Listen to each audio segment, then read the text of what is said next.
Tim, could Ruben Amorim have done anything more to prevent that today?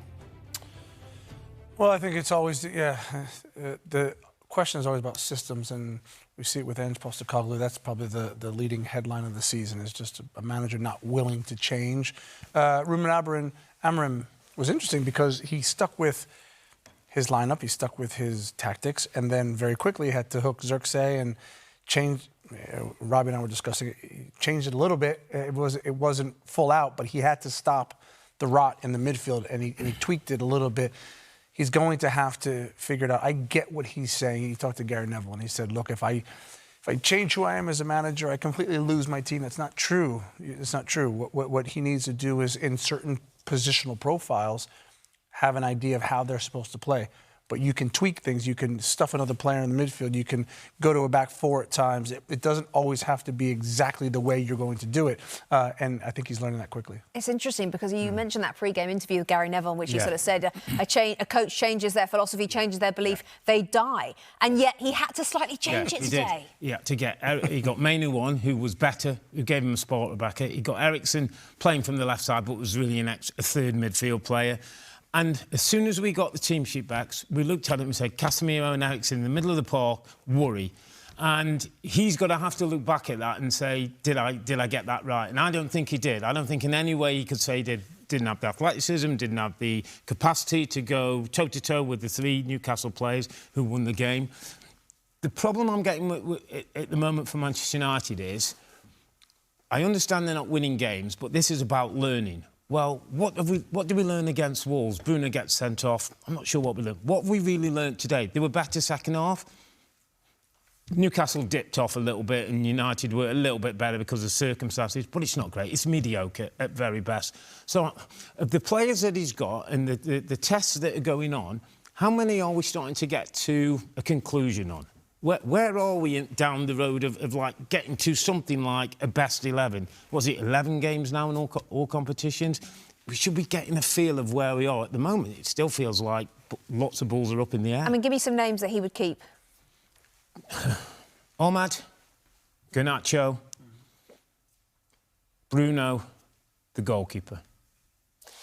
Would they do better, this Manchester United team, Tim, if he did change his system, do you think? Slightly. So it's not the system, it's the players. No, it's not. No, the system is a bit of a get-out. Yeah, the players are. I mean, I looked at it today. Rashford, Yaro, Mainu, Garnacho. Those are probably his four best players. They started on the bench, and so it's taken far longer to work this out.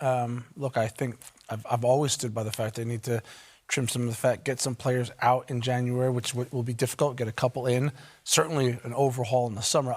I would be shocked if we get to the summer and through the summer and there's not a complete overhaul this squad. I mean, you can't a complete overhaul would maybe they'd like to do, but that's quite difficult. I mean, Robbie picked out four players. How many do you pick out that he would definitely keep? Yeah, I'm on board. Same four? Yeah, I mean, look, Bruno Fernandes. Yeah, I mean, who did you say? Onana, Bruno Fernandes, Ahmad. Yeah, Onana, just possibly. Just. Ahmad, yes.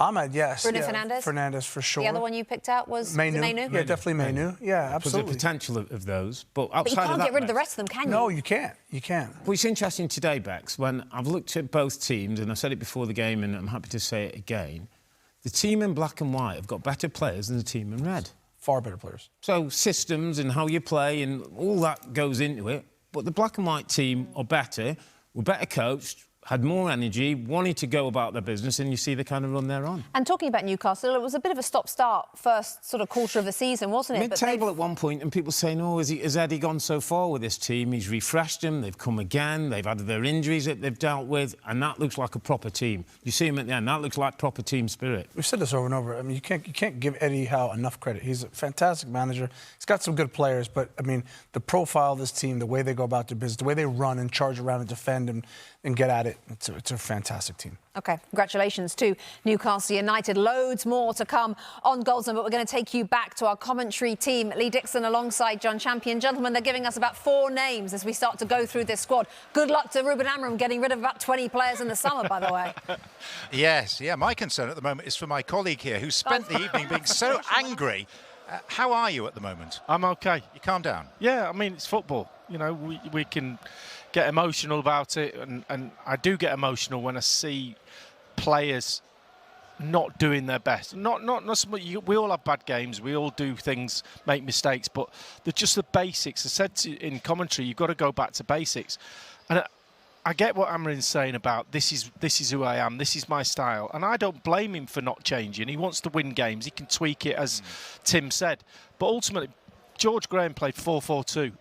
Arsene Wenger played 4-4-2, no other shape. That's what he played. And he fit the players into that system because he had a lot of good players.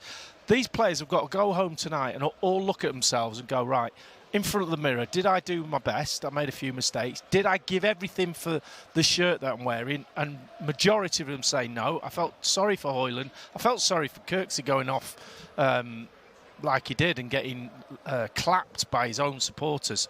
Yeah. I've never seen that at Old Trafford. So the fans have turned against him.